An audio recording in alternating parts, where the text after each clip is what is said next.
Let's do this all in one go, yeah? I'll just cut out, just fucking edit over the bits that a bit shit, yeah?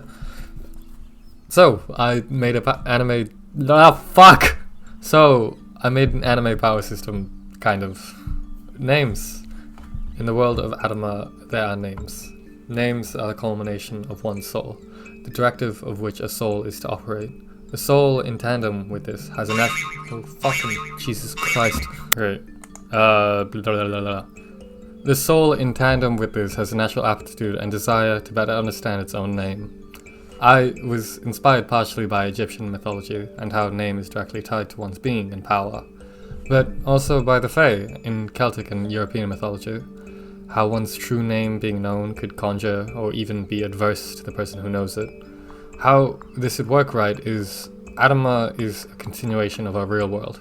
In fact, every single myth is real at some point in time, because all stem from the memories of souls in their past lives way further back in time.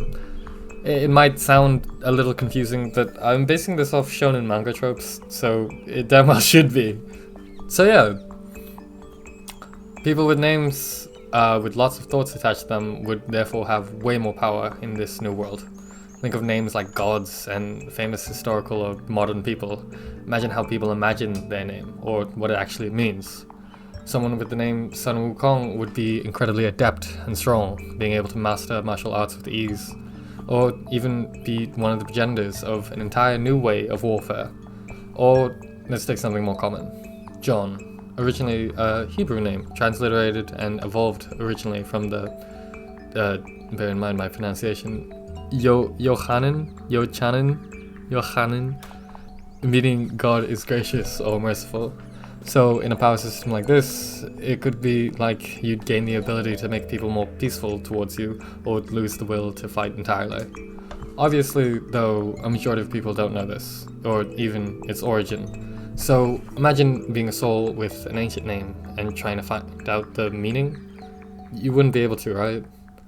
Which leads to my explanation of the haves and the have-nots. There are three ways of realizing name. The first initial one that I'll be speaking on is the most common in this world, and the most widely understood. The draconic realization of names. All souls want their vessels to better suit their name. For example, like that same person John, the more God-fearing and peaceful he is, would justifiably make his powers stronger.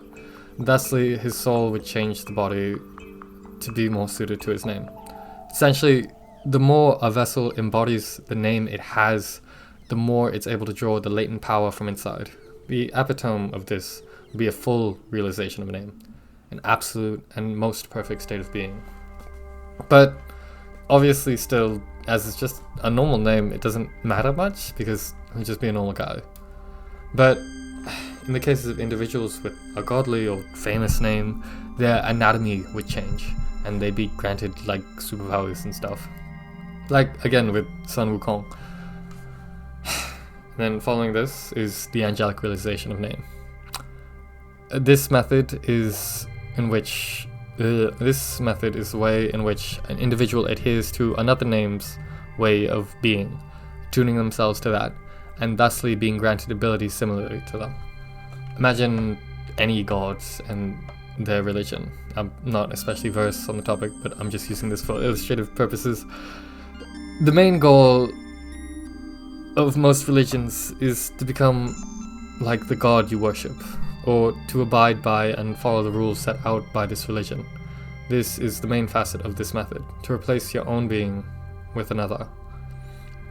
This method will always be weaker than draconicism, but it has the added effect of being way easier to achieve, or more understandable to achieve, as there are literal rules and methodology laid out, whereas with draconicism, it can be far more enigmatic.